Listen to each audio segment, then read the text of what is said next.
Sarah Mitchell's husband betrays her in the worst way, leaving her to perish in the Nevada desert. No water, shelter, or help for miles. Just when all hope is lost, lone cowboy Jake Harrison sees something peculiar from his horse. After following sand traces, he finds Sarah barely alive.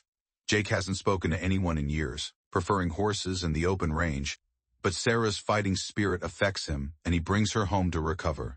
Jake's gentleness with horses matches his compassionate nature, yet his eyes carry a grief Sarah wants to comprehend. Why did this cowboy turn his back on the world? Will Sarah break down his walls? Before we resume, tell us where you're listening, and if this tale impacts you, subscribe because I have something special for you tomorrow. When James Mitchell suggested a drive, the Nevada sky was orange from the morning sun. Sarah remembers his weird, tight smile that day, never reaching his eyes. She wrapped her silk scarf, his gift for their 15th anniversary, around her neck despite the heat. "Let's take the scenic route," he suggested, driving off the major highway onto a dirt lane she didn't know. "Let me show you something unique." This hollow plastic rattle mocked her as the empty water bottle rolled across the truck's floor mat. His insistence on bringing only one bottle for their short travel should have alerted her. James was extremely meticulous, arranging every detail. Ending their long quiet, he said 20 years. They were miles from anywhere, surrounded by ancient red rock formations. 20 years! Sarah glanced to him and noticed his white knuckles against the steering wheel. Knew what? About Karen. Gentle, reverently, he said the name. Dear helper, the globe tilted. Karen, the young real estate agent he hired 2 years earlier. Sarah even asked her to their December Christmas party. James said, "We're moving to California together, unnaturally calm. Divorce paperwork are ready. Naturally, you'll be well fed." The vehicle lurched to a stop, shrouding them in dust. Sarah went for the door handle with trembling hands, acting instinctively. James replied, going out into the heat, "Don't make this difficult. I've considered everything. You're tough. You'll reconstruct." Her fancy sandals sank into the soft sand as Sarah slipped from the truck. "James, let's discuss whatever this is." He walked to her side and she believed he would hug her. Instead, he grabbed her pocketbook from the passenger seat. His mechanical perfection took her phone, wallet, and everything, save her driver's license. "You always wanted an adventure," he remarked, retreating. "Consider this a new beginning." The truck's engine started. Sarah slid on the sand as she lunged forward. Her wedding ring caught the sunshine as she reached out. The gold band that symbolized eternity now stuck to her skin. James called through the open window, "Someone else can have what's left of you," and then he went, leaving just dust and the truck's empty water bottle. Sarah froze in the desolate solitude. As the vehicle faded, her 20 years of marriage faded too. As the sun rose, her silk scarf offered little cover from its glare. The diamond on her wedding ring burned in the sunlight as she gazed down. She took it off with shaking fingers and dropped it in the sand. Within seconds, it was swallowed by the desert that would soon claim her. 2. The first step was hardest. Her sandals left exquisite sand patterns after another. She didn't know where to go, but she knew staying motionless meant death. The desert was an infinite expanse of sand and stone that had no mercy for the deceived or abandoned. Sarah's mind raced over missing indications as she walked. Late nights at work, new cologne, password protecting his phone. She trusted over doubt, ignoring every red flag. Now the desert heat was destroying her trust, revealing her true condition. The empty water bottle was the final harsh act of a planned abandonment. James was meticulous in his preparation, whether for real estate or dumping an unpleasant marriage. The sun rose, turning the desert like a fire. Sarah's silk scarf, saturated with sweat, didn't protect her from the heat. After tearing it in half, she wrapped one piece around her head and the other over her shoulders. As she walked barefoot, her fashionable footwear, useless in the shifting sand, dangled from her fingers, teaching her endurance. Dizziness signaled disaster. The earth swayed, desert scrub brush dancing like exotic creatures amid heat waves. Sarah had seen enough survival shows with James to know she needed shade, but the meager foliage provided little. A desert survival documentary sprang to mind. Expert, walk downhill, water flows downward, follow its path. She strained to see the countryside through blurred vision. Red rocks in the distance offered shade with their ancient faces. Sarah faced them and tied strips of her tattered scarf to scrub brushes to mark her trail. Someone could find her trail. If someone looked, James made them queasy. That was unrelated to heat. 20 years together, he planned her death with the same precision he used to close real estate deals. The desert would obliterate her, and he'd play the sad husband while starting over. With Karen. No, she muttered, thirsty and harsh. Not like this. Each step seemed to move the rocks further away, like a mirage mocking her with false hope. Sarah focused on her feet in the sand. Step, drag, step. Cracked and bleeding lips, her throat felt like she drank ground glass. The first hallucination was a sparkling pool of water beyond the next hill. Sarah knew it was fake, the sensible portion. Though her thoughts shouted it couldn't be true, she lurched forward in hope. Mirage fled like a cruel dance partner, always out of grasp. The first sign of reprieve from the terrible heat came when the sun slowly set. But Sarah knew the desert evenings were worthy. Dangers. Her sweat-soaked garments would soon become a problem as the temperature dropped. She arrived at the red rocks as the sun set. The small cave barely earned its name, yet it provided refuge and repose for her wounded body. Inside, the temperature changed immediately. Sarah sat down on the cool stone with her back against it. The sand. Reality washed over her in the darkness. She would die alone in this indifferent landscape. Her body became another desert secret, buried in rocks and sand until only sun-bleached bones remained. No, the word returned stronger. For 20 years, Sarah Mitchell had been James's perfect wife, supporting his dreams, hosting his business dinners, and beautifying their showcase home. She sacrificed her travel, writing, and adventure goals for him. She survived her protracted self-death. She'd survive too. Sarah tore another scarf strip as the stars appeared. She tied the pale silk to a scraggly bush near the cave's entrance, catching what little light remained. She then gathered everything she could. Dry brush for a signal fire, rock to spell SOS if she saw headlights, anything to survive until morning. Defiance flared in her heart despite the desert night's icy blanket. James underestimated her and expected her to lie down and die. Each hour, as she crouched under her meager shelter, Sarah felt something new emerge from the ashes of her former existence. Something harsher and stronger, fashioned in treachery and survival. She survived. She would live to spite him. As the dawn rose, Jake Harrison rode his farm as usual. Buck, his horse, rode smoothly over the familiar landscape, throwing up dust in the chilly morning air. Jake took out his grandfather's brass spyglass from his saddlebag, a habit from 15 years of searching these hills for strays and trespassers. Buck's ears twitched forward, indicating something weird. Jake had learnt to trust his horse's instincts long ago, his stride weakening. Lifting the worn spyglass, its smooth surface on his calloused palm, he examined the scene. A flag-like flash of pale silk against the red cliffs in the morning breeze. Jake refocused, using years of tracking knowledge. Sand footsteps were irregular and strongly crushed, revealing tiredness and desperation. He told Buck, "Easy, boy," turning him toward the tracks. "A stranger to the desert has been walking here." Small, recent tracks, perhaps a woman's, were crisp and unsoftened by breeze.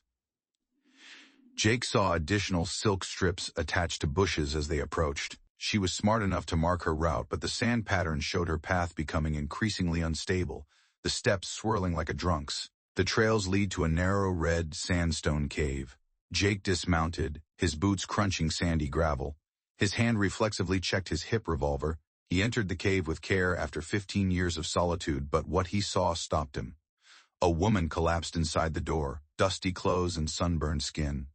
She had pricey sandals that looked out of place in the rugged surroundings. She was still. Jake kneeled beside her to check her pulse. It was feeble and thready. His touch sparked fever on her flesh. In the growing heat, she wouldn't last another hour without help. He called ma'am carefully to avoid startling her. No reply. He noticed the laughter wrinkles around her eyes, deepened by dehydration and exposure. This was no lost hiker or young runaway. Someone left this woman, probably his age, to die here. Jake's long-buried fury returned. The desert was his refuge from people's darkness. Yet here it was again, inscribed in sand and sunburned skin of a stranger. Pawing the ground, Buck nickered quietly. The temperature rose rapidly as the sun rose.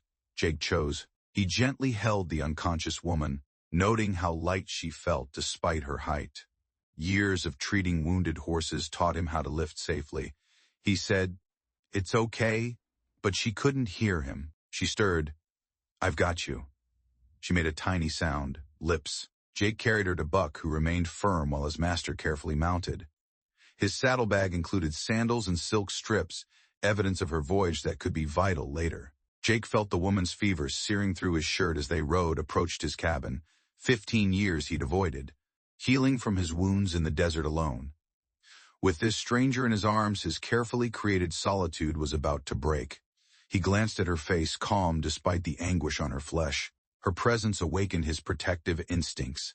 He considered himself as dead as drought-stricken desert trees. Whoever left her here wanted her to become a desert ghost. They chose the wrong desert. Jake's cabin's worn wood and solid foundations showed 3 generations of ranching. The woman in his arms stirred again, sliding her head against his chest as he led Buck to the front porch. Time was short. He dismounted carefully, years of handling injured livestock, making the difficult movement easier. He entered the cottage to find familiar shadows and his grandfather's medical bag on the entryway shelf, well stocked and ready. Jake put her on our cabin's only appropriate bed. His grandmother's quilt beneath her depicted cattle rides and desert blossoms. He hurriedly gathered supplies, clean clothes, water, and the medical box with contemporary first aid and his grandfather's old medicines. Her temperature rose. Jake placed a cool water-soaked handkerchief on her forehead and carefully checked for injuries. No fractured bones, but barefoot walking tore up her feet. The sun had marked her unclothed body. While working, he said, "You're safe now," his voice raspy from neglect. "What brought you? Finished out there." Medical kit has all he needed. In the desert, his granddad insisted on being ready for everything. Jake washed and bandaged her feet, administered burn ointment, and made an eye-fifth from kits. He recalled emergency supplies, military training, and ranch medicine like muscle memory. He cared for her for hours. Buck whinnied outside, reminding Jake of his normal tasks. He'd have to adjust his routine to care for his property and this unexpected guest. His touch cooled the woman's skin and stabilized her breathing. Her eyes fluttered open as the sun set, creating long shadows through the cabin windows. He observed their brown, deep, intelligent appearance despite their uncertainty. "Where?" Her voice cracked. "You're safe," Jake murmured, taking little swallows of water. He helped her raise her head, watching her follow his instructions with astonishing control. After drinking, she sank back on the pillow, her eyes sharper as she surveyed her surroundings. She whispered, "Desert. He left me." "Rest," Jake said, not wanting her to relive it. "Regain your strength."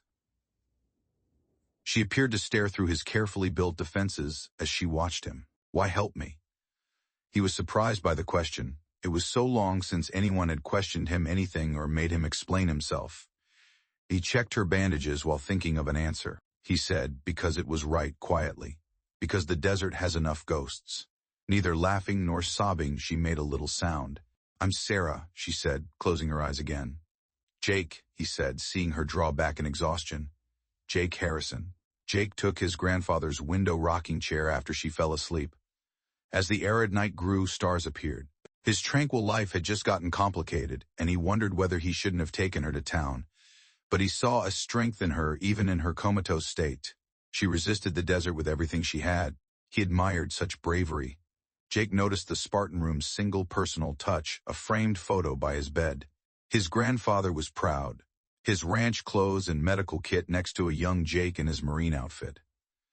"The old man always advised using your knowledge to help. Deserts are hard enough without ignoring the needy." The gathering night was interrupted by an owl. Jake sank lower into the rocking chair for a lengthy watch. For now, his route was clear. Tomorrow would bring new problems. Jake Harrison never did anything halfway, and Sarah was under his protection whether she knew it or not. Soft golden light filled the cabin at dawn. Sarah awoke to the repetitive scrape of wood being carved, almost like her heartbeat. She watched Jake work at a little table, his hands gliding gracefully over a piece of wood that was slowly forming a horse through half-opened eyelids. She observed him silently, observing how he filled the space without dominating. He moved slowly, each knife stroke carefully. The windowsill had a few carefully carved wooden sculptures of horses in various attitudes. "You're good at it," she added finally, her voice firmer than before. Jake didn't startle as his hands stilled. He probably knew when she woke. He stated his grandfather taught him, Setting down the unfinished horse, lazy hands caused restless thoughts. He checked her bandages gently but professionally. Sarah watched him telegraph each motion to indicate what he was doing and why. She felt comfortable and appreciated, which seemed foreign after James's betrayal. Jake helped her sit against the pillows, saying her fever was gone. Sarah nodded. Hungry, think you can manage some breakfast? Jake moved efficiently and practiced in the small kitchen. She watched. The cottage smelled like coffee and frying. She questioned how long you've been here, inspecting the sparse but well-kept home. Everything was in its place inside, indicating years of solitude. He said 15 years and brought a bowl of hearty oatmeal. I inherited from my granddad. Sarah took the bowl, praising his careful cooling. You choose to live alone. A shadow crossed his face. The porridge was tasty with honey and wild berry flavor. Sarah slowly savored each bite as Jake carved. They were content in solitude. She saw a corral of peaceful horses through the window. One raised its head, nickering gentle. Sarah's chest clenched when Jake looked up and smiled for the first time. Jake rose, saying, Buck's impatient. Horse care is needed. More rest is needed. I've rested enough, Sarah said, stronger than she felt. I can't lie here while you can and will. His tone was stern but friendly. Desert exhausted you. Healing takes time. He meticulously gathered and cleaned his carving tools before storing them. He left the unfinished horse on the windowsill, its ghostly figure emerging from the wood. You help me. Why? Sarah asked abruptly, her burning question. Jake stood at the door with his hand on the frame since she woke. He was silent for a while, and Sarah believed he might not respond. Finally, he said, certain things don't need a rationale. Certainties are right. Sarah slumped against the cushions after he departed, realizing she wasn't strong enough. She watched the wooden horses on the windowsill recount their stories in frozen motion. Rebellious one arose. Another appeared to be sprinting, its wooden mane blowing forever. The incomplete one caught her eye. She could see its future. Alert but peaceful, a horse guards its area. Like the carver, it was more than it appeared.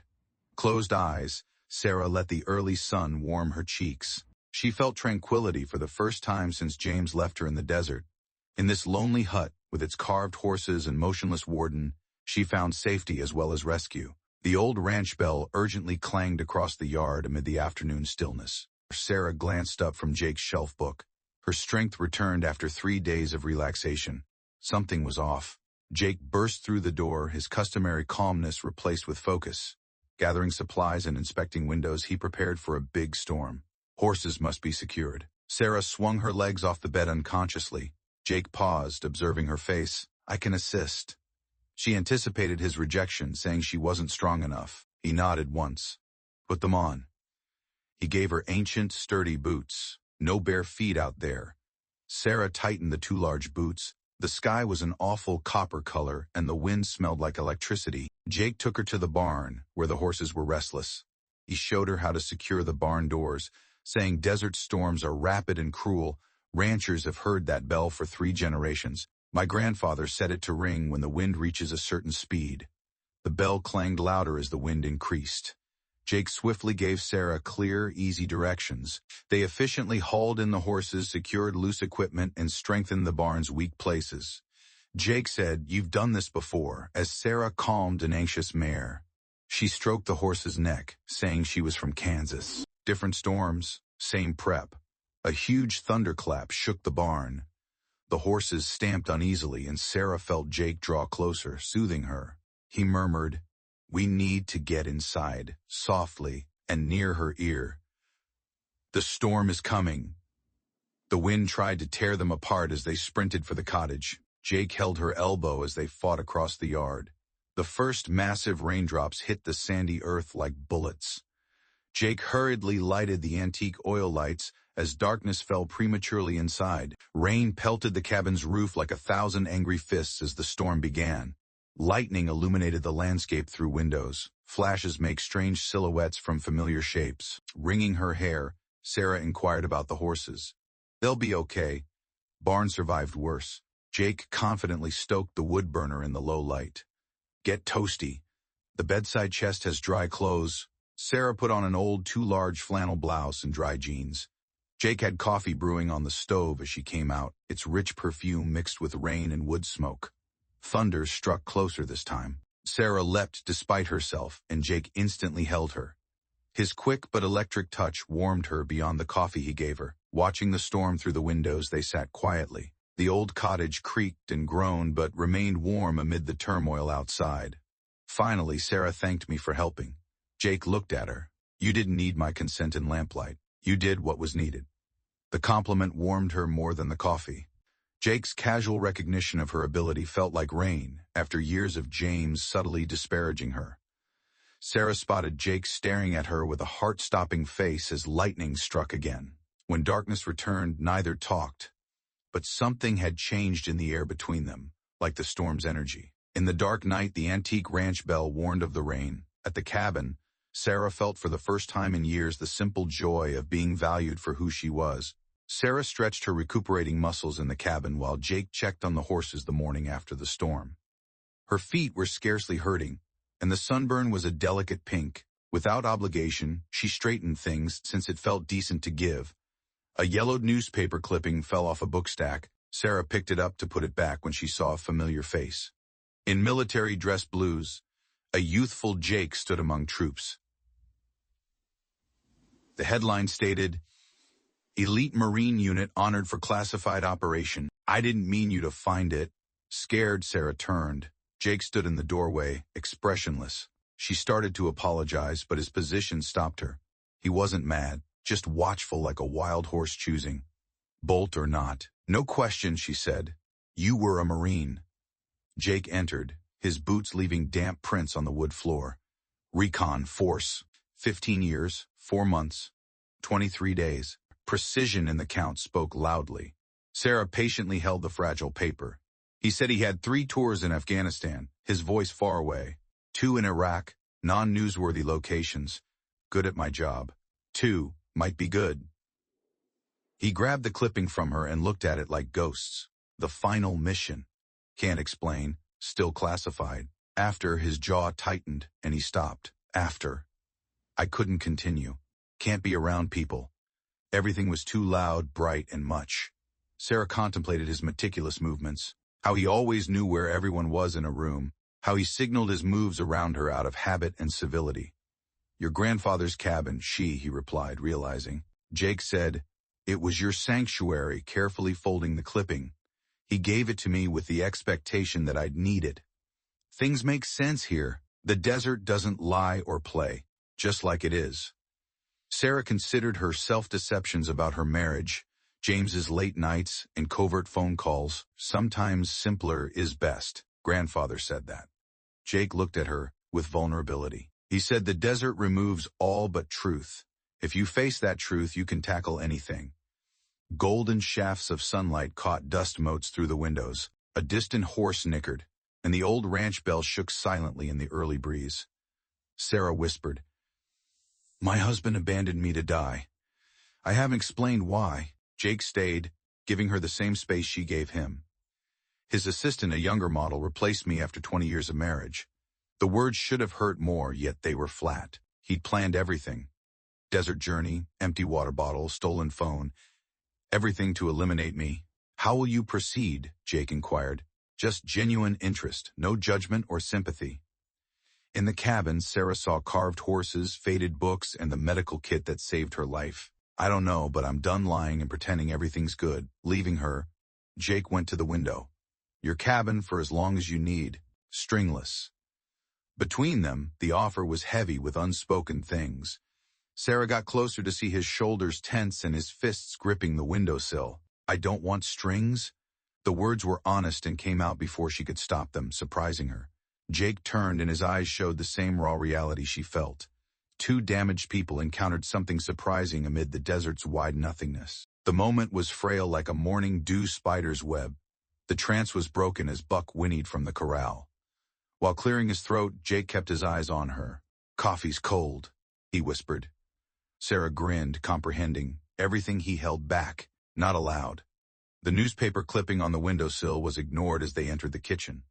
Outside, the boundless desert protected their secrets in its sun-baked embrace. Jake's cabin's corner TV rarely worked, but this morning it did, bringing the outside world in. Sarah froze when she saw James on screen, his face a flawless mask of concern as he faced a bank of microphones. His voice trembled with well-practiced passion.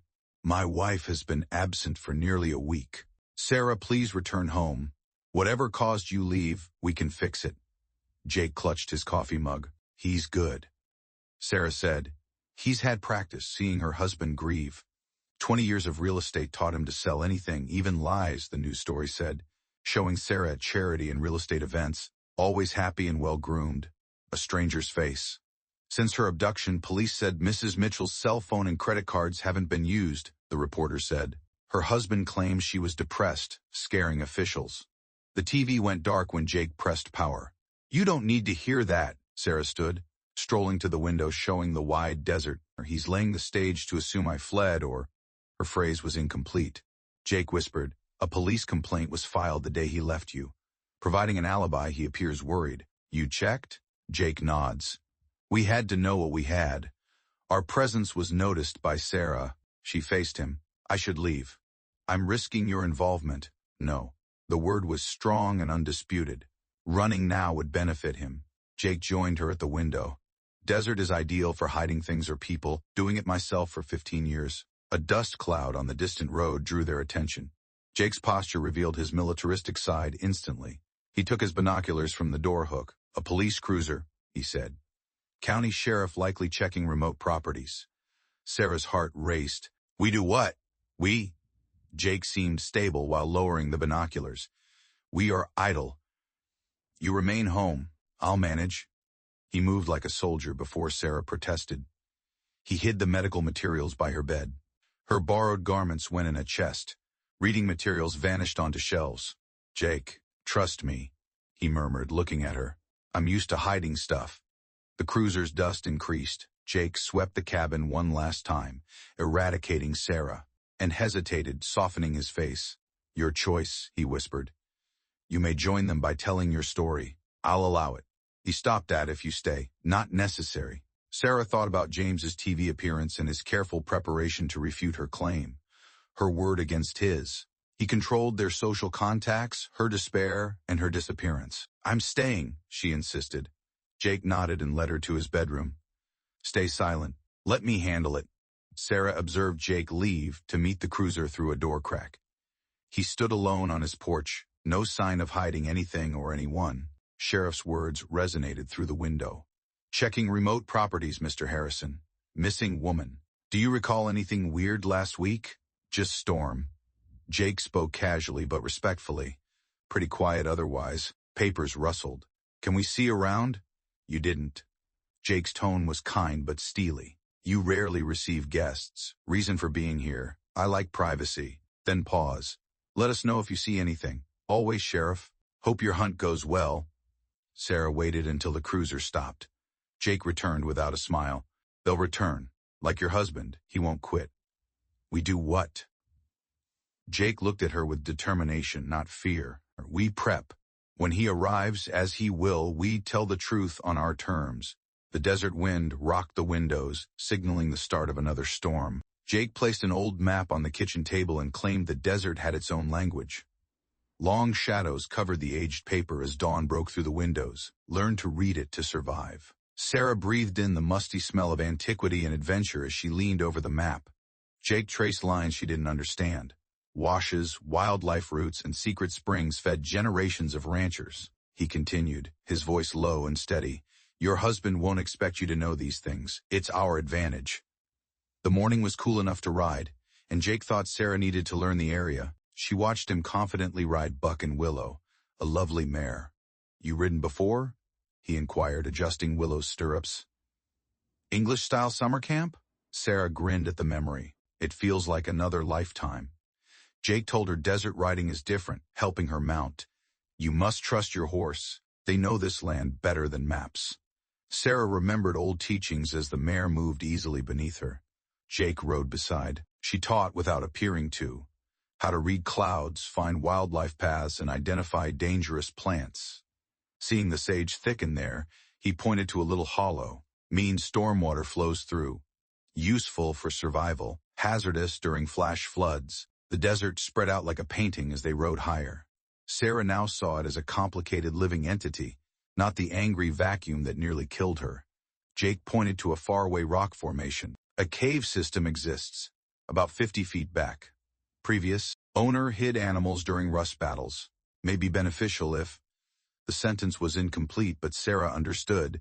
They were arming her with knowledge for whatever might come, dismounted at a hidden spring. Jake helped her find water by reading the landscape.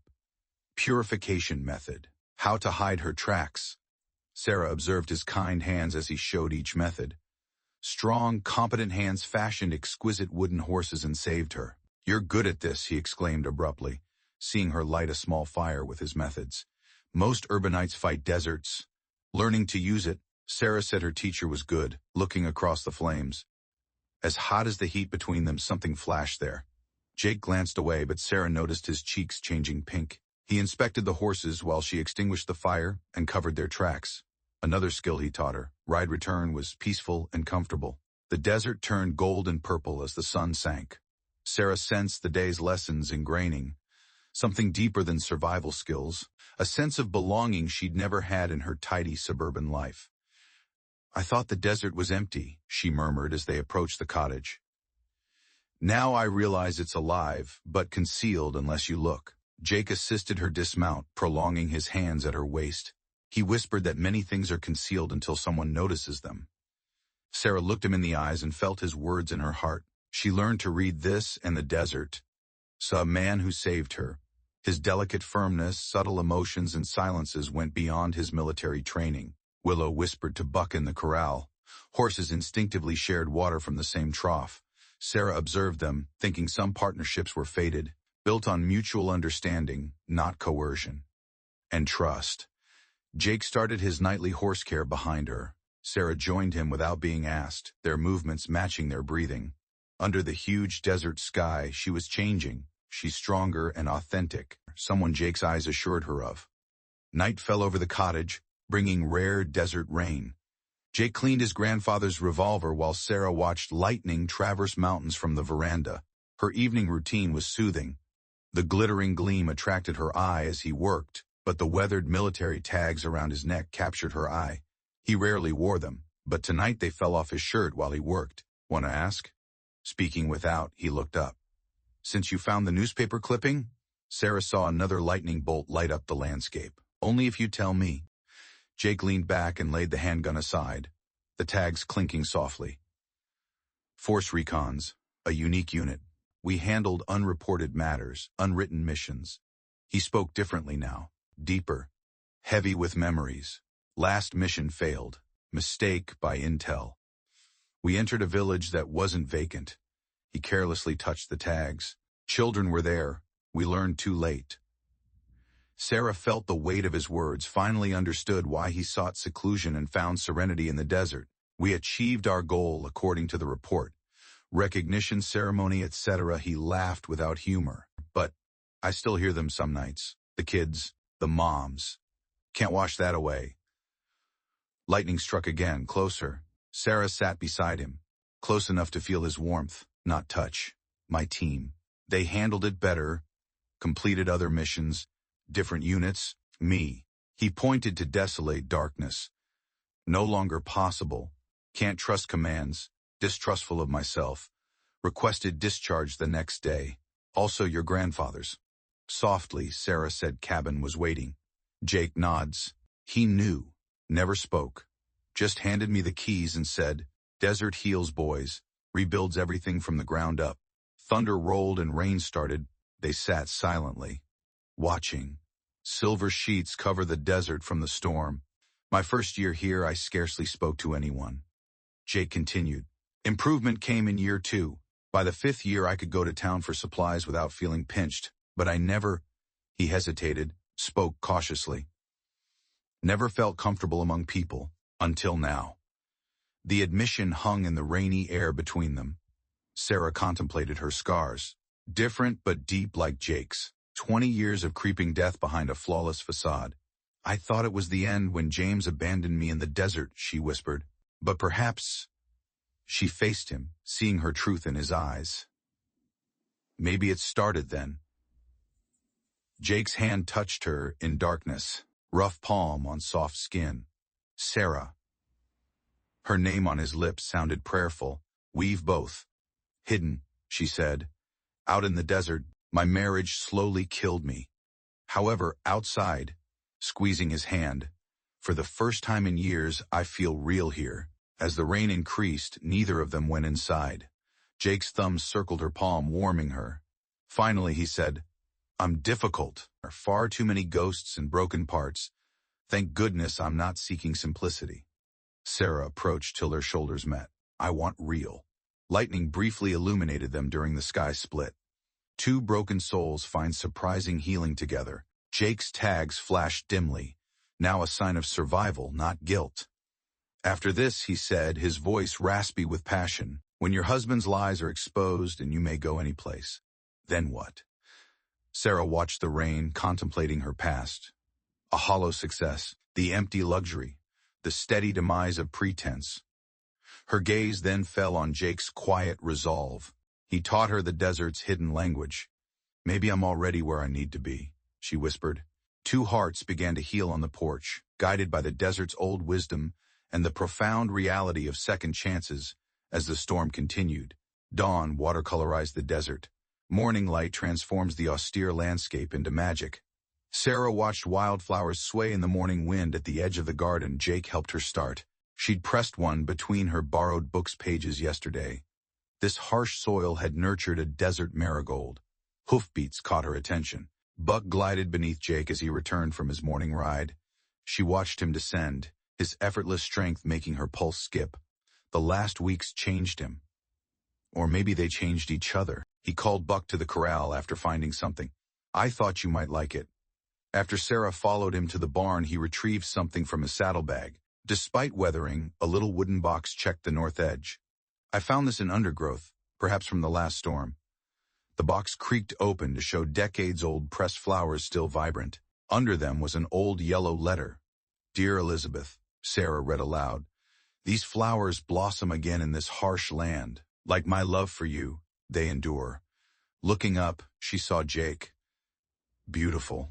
Jake whispered, "Elizabeth was my grandmother. This must have come from grandfather when they arrived." Sarah softly stroked the pressed flowers. She kept them for years. Not everything is worth retaining.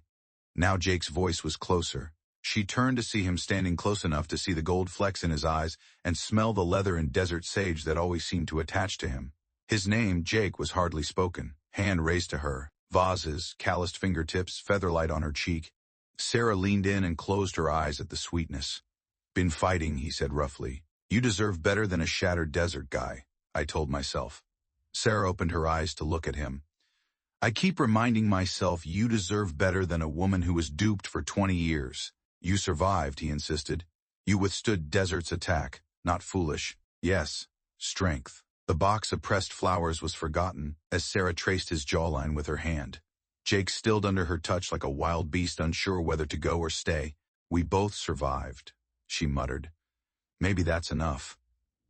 Dust motes danced in the barn's high windows early light. I felt time pause, stretch, and solidify around this moment. Jake gently but firmly stroked her hair. Sarah stood up on her toes and met him halfway, shedding her hesitation. Their first kiss tasted like coffee, daybreak, new beginnings, and ancient truths. It was tender and fierce, telling of the things they hadn't said, the sorrow they'd endured, and the hope they'd found in each other. Sarah clutched his shirt, clutching onto this moment with all her might, as Jake's arms protected her. After parting, they held hands, foreheads touching, and breathed in the peaceful morning light. A meadowlark sang to its companion across the desert. "Now what?" softly Sarah asked. Jake respectfully traced her lower lip with his thumb. "We no longer hide from this, ourselves, or what's coming." She knew he meant James, their coming encounter. However, in the barn, with the smell of hay and leather and Jake's arms protecting her, tomorrow's struggles looked remote and doable. She exclaimed, "I'm not afraid." Jake grinned, changing his expression. "No," he agreed. "You're not." He kissed her again, gentler. "I fell in love with you this time." The simple words filled Sarah with something she hadn't felt in years. She pulled him down for another kiss, putting her response into it, and letting her actions express the words her heart was still learning. To trust. The desert seemed boundless and gorgeous through the barn door, witnessing their newfound excitement and love. The sound of tires on gravel interrupted their morning serenity. Jake tensed mid-conversation when he heard it first. While drinking coffee on the veranda, Sarah laughed at his story about a recalcitrant calf, and his military instincts kicked in. Coming, not the sheriff's cruiser. His voice became controlled, as Sarah had learned from their survival teachings. Get inside. Jake's binoculars showed them a slick black SUV driving down the sandy road. Sarah's hands shook when she saw the car. It's James's new Range Rover, she muttered. He always believed that was the perfect car for a successful realtor. Image matters. Jake's jaw constricted. He must have investigated the sheriff's information about faraway properties alone. He looked at her intently. You decide, Sarah. I may face him or send him away. Sarah looked around. The hut that was her refuge, the carved horses on the windowsill, the pressed wildflower in her book. She thought of the flawlessly coiffed, perfectly submissive, completely miserable lady she was weeks earlier. She declared, I'm done running and hiding. Jake nodded in comprehension. Follow me. Man abandons a woman to perish. What else he can do is unknown. The SUV arrived in a dust cloud, its shiny black paint looking odd in the desert. James arrived looking like Sarah remembered. Pricey suit, well-styled hair, trained grin. See Jake on the porch? His smile faded. James shouted, I'm looking for my wife. In his suave, professional voice for tough clients, Sheriff said there was property here. I've looked everywhere for her. Have you? Jake's voice sounded calm. Searching anywhere but where you left her. James's facade shattered briefly before he recovered. Sarah has been AWOL for weeks, whatever you mean. I'm worried about her depression. Worried enough to leave me without water? Sarah stepped onto the porch, feeling Jake's support. Concerned enough to steal my phone, wallet, and everything. I could have survived. Face color faded on James. Sarah, how am I alive? Jake's subtle support helped her advance. Thank you not. James calculated odds and angles like he did every real estate deal. Glancing between them, he reached for his jacket pocket. Jake whispered, that would be a mistake. And the soldier appeared in his voice and posture. A major error. James's hand froze. Despite the mild morning, Sarah observed sweat on his brow. Sarah, honey, you're confused, he repeated. Sarah interrupted him. I'm not bewildered by what this man said. I see clearly for the first time in 20 years. You let me die, James. Leave me like nothing, like 20 years of marriage, meaningless. I have witnesses who observed how sad you were, James said, his voice tense. Sarah took her phone and showed the police your mental state and instability. Not her old one, which James had stolen, but Jake's spare they'd turned off till now. Recording since your arrival. Every word, James, every admission. The mask broke, totally. Jake was faster than James, who raged and threw his hand into his jacket pocket. Before James could grab for something, Jake had crossed the distance between them, moving quickly and deadly. Jake's voice was terrifyingly quiet as he gripped James's arm as the lady said. Men gasped. She's done running. Slowly remove your hand from that pocket. You and I will then seriously consider your future options. Even though the desert wind promised another storm, Sarah wasn't terrified anymore. Nothing of James, the future, or anything. This brutal landscape gave her strength and, more significantly, reality. Jake held James in his stubborn grip as the early sun cast long shadows across the yard. Jake took out a cheap, new handgun from James's jacket pocket with his free hand. Apparently bought in haste with malicious intentions. Jake replied, city boy bringing a gun to the desert, with a deadly calm Sarah had never heard before. You know how to use this? Did you plan to point and pray? James strained fruitlessly against Jake's hold. Don't understand. Everything I have came from nothing. I'll stop her lies from destroying it. Lies? Like your falsehoods to the police about my mental health and our friends about my disappearance? Sarah's laugh was unfunny. Jake effortlessly emptied the handgun, letting the bullets fall into his palm before throwing it away. Unused, his grandfather's handgun hung at his hip. It wasn't needed. Jake ordered James inside and toward the cabin. It's time to discuss repercussions. Jake pushed James into a chair in the cabin's main area. Sarah saw her once-loved, trusted spouse shrink in the face of actual opposition. He appeared smaller without his trained grin and slick remarks. Sarah gently continued, your fingerprints are on that rifle, and we have your entire conversation recorded. A sheriff call alters your fate. You wouldn't, James. A spat but hesitation came into his voice. The scandal would kill you, Every friend, social circle. Your buddies in social circle? No longer afraid, Sarah moved closer. People you've lied to about me for weeks? I think the truth would interest them. Another desert storm was approaching with thunder. Like the day Jake found her, Sarah saw black clouds through the window. You want what? James finally inquired, his voice negotiating. She knew tone. Money? Fine. Set your pricing, both. Jake laughed coldly. You're still confused. Smooth talking this real estate deal won't work. Then what? James gazed between them, desperate. You want what from me? Sarah insisted. Look at me. James, look at me. I'm not the woman you left to die. The desert scorched. Everything weak and untrue. I'm no longer terrified of you. The truth doesn't scare me. Exterior lightning illuminated the cabin in white. Sarah observed James's face shift as reality hit him in an instant. He was staring at her like for the first time. Jake, with a stern voice, explained what would happen. Sign a confession, everything, being abandoned, false police report, the gun. Resume your beautiful life and file for divorce. Sarah's conditions, no haggling. If I don't? Sarah raised the phone. The sheriff receives this recording. Evidence includes the gun. And your carefully planned lies crumble. Your pick. James glanced at her with awe and horror. You've changed, Sarah corrected him. I recall myself before you made me little. Your falsehoods about who I should be before I believed them. Jake reassured her by standing near her. Rain pelted the cabin's roof as the storm broke. The sound brought back Sarah's first storm with Jake. James's shoulders bowed in defeat. Sign whatever you wish. Please don't destroy my work. Like you attempted to kill me? Sarah inquired quietly. Her voice was suddenly calm and certain, not hateful. Sign the confession. James, make something new, real this time. Jake wrote his confession using paper and pen, his military perfection evident in every detail. James signed with a shaky hand. Jake stated the sheriff will retain a copy. Insurance. Take another risk and twist the story. And it all comes out. After James was taken back to his bright SUV and sent out under the stormy sky, Sarah stayed on the porch to watch the dust vanish into the rain. You okay? Jake stood alongside her and asked softly. Sarah grabbed his hand and interlaced their fingers. I'm free, she said. She was for the first time in 20 years. The days after James's departure were strangely peaceful.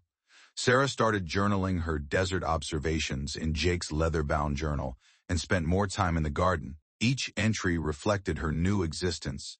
Wildlife sketches, pressed flowers, and mesa light notes. She found an envelope on the kitchen table one morning. James's signed divorce papers and documents were within. A handwritten message from Jake stated that his military friend turned lawyer had handled everything to get Sarah a large payout.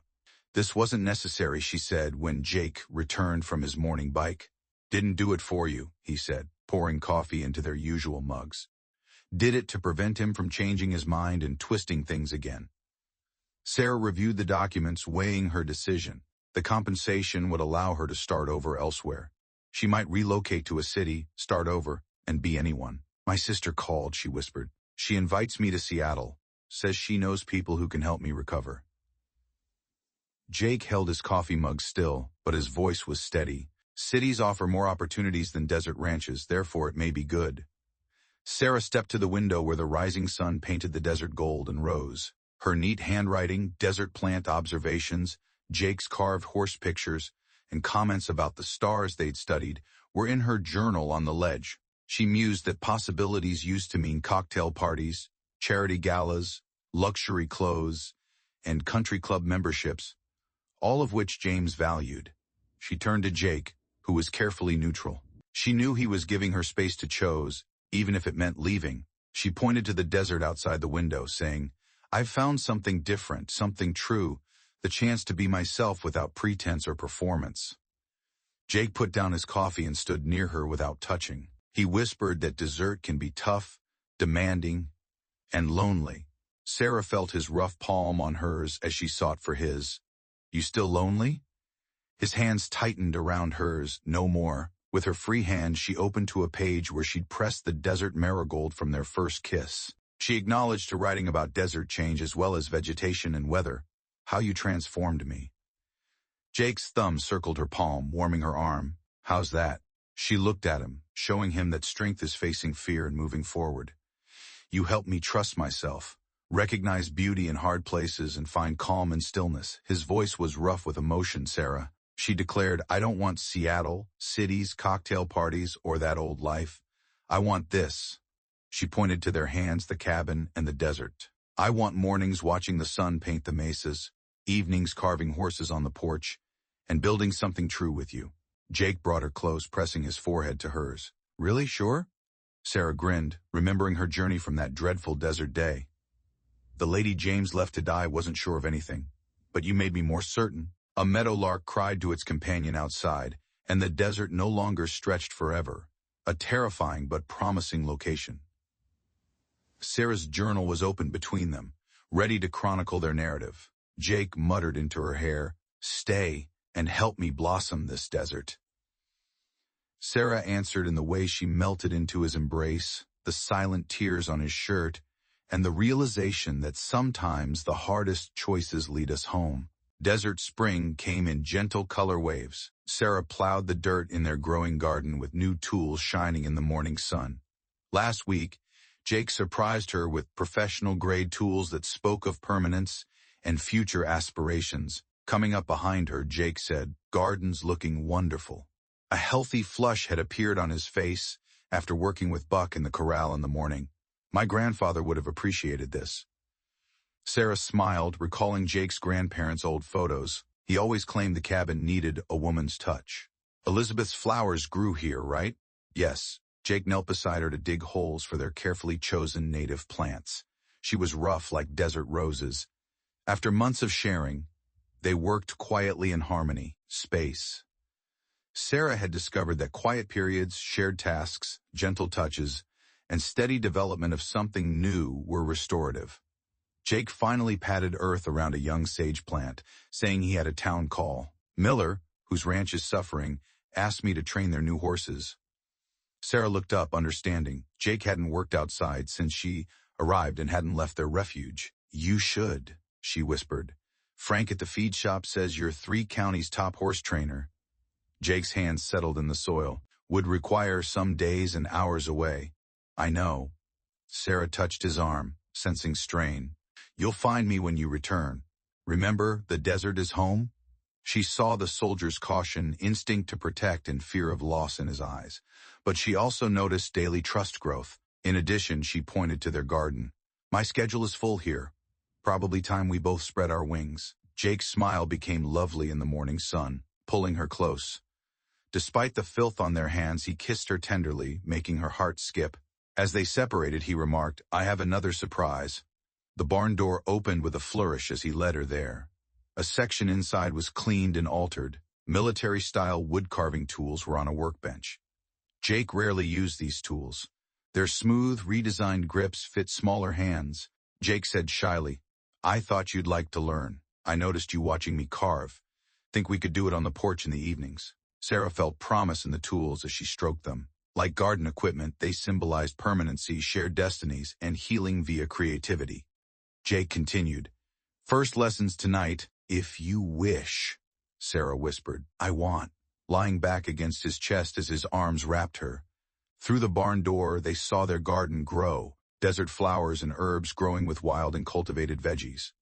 Similar to them, finding strength in diversity.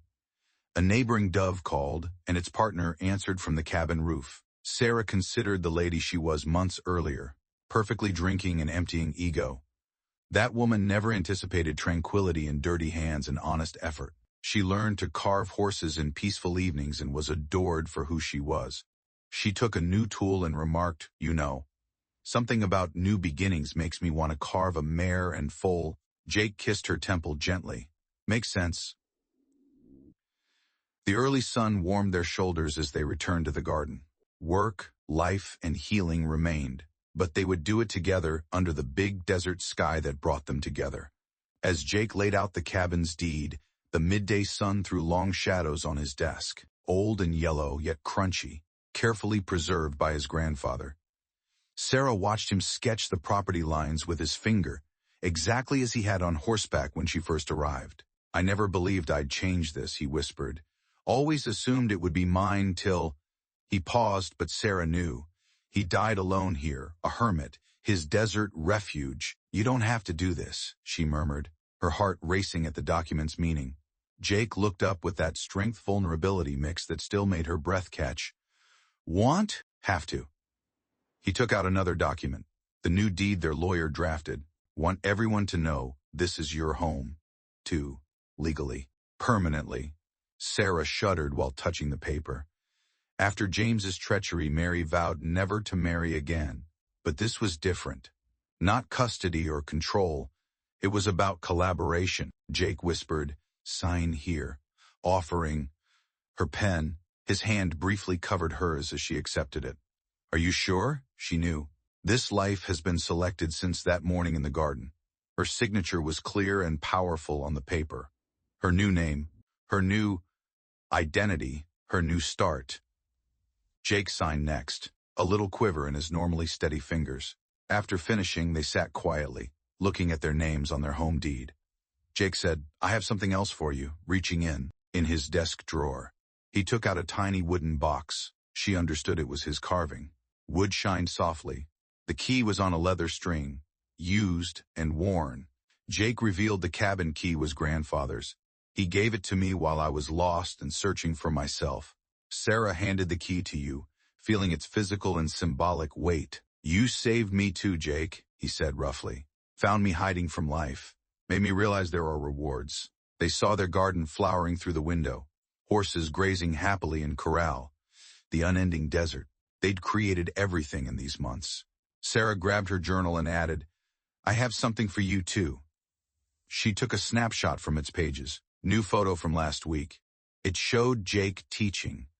He covered her hands while she learned to use the tools to carve on the porch. The golden light of the setting sun made the moment magnificent. However, their expressions made the photo exceptional. They were entirely engrossed in the activity and at peace with one another. Sarah said Frank's wife took it to dinner. She sent it yesterday. The photo of you and your grandfather might go next to it. Jake took the snapshot gently and focused on it. He finally remarked, "Perfect place for it," his voice thick with emotion. They hanged it. This hut saved them both, and the new shot next to the old one showed history and present, legacy and future. Outside, a desert storm was brewing. They weren't worried. They had withstood storms before and would again. The cabin has sturdy foundations. Tell Frank and Betty they're invited. To a wedding? Jake asked casually, but his eyes met hers with intensity. Sarah's heart raced despite her steady speech. Out here, in the desert, where else? His smile was gentle. We met in the desert. Making it official here seems natural. Sarah breathed in its homey leather and sage aroma as she entered his hug.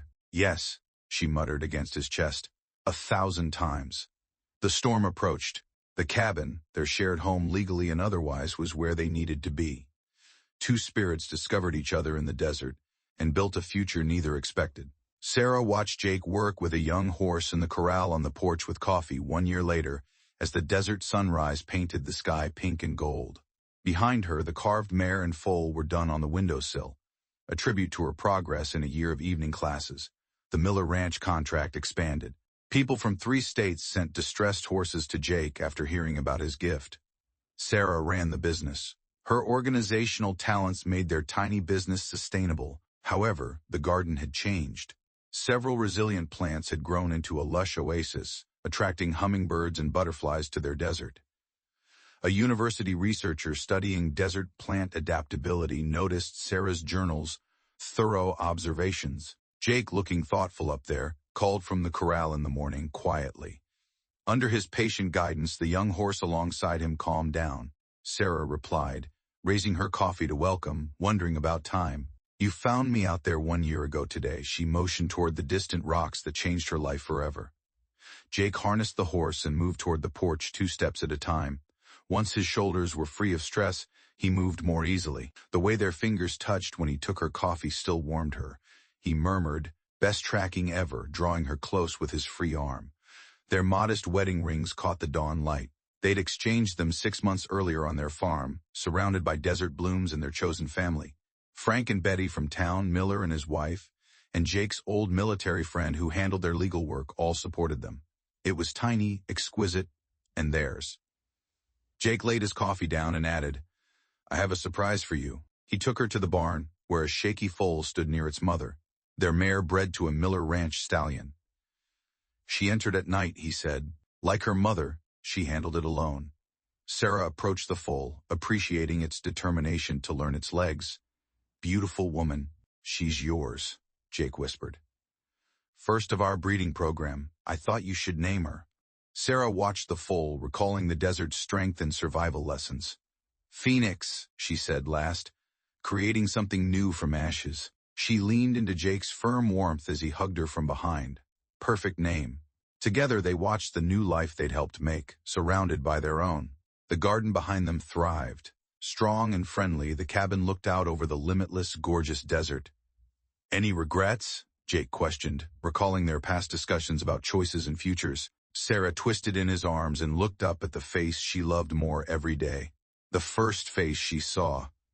Like a mirage when hope was gone. She rose to kiss him lightly, saying only that we didn't find each other sooner. A meadowlark called from the yard, and its mate answered close. The desert wind smelled like sage and morning flower, and thunder rumbled. Though another storm was coming, they weren't worried. Like everything else, they'd weather it together. Jake simply stated, I love you. The remark still had the astonishment and appreciation of a guy who'd found survival through love. I love you too, Sarah said. The words held all the courage and assurance she'd found in this rough yet beautiful region. They stood together as the sun rose, leaving long shadows on the barn floor. Life continued at a slow pace while the foal nursed and the horses nickered in their stables. Sometimes on calm evenings they sat on the porch and spoke about that first day, how close it was, and how many minor miracles drew them closer. They usually chatted about the future, their ranch ambitions, and their life. After trying to take everything from Sarah, the desert gave her everything she never realized she needed. A home, purpose, and love as deep as the soil. As the dawn light coated their world in gold, Sarah knew she was supposed to live in this hard but beautiful location with this strong but gentle man, establishing a life as long as the desert.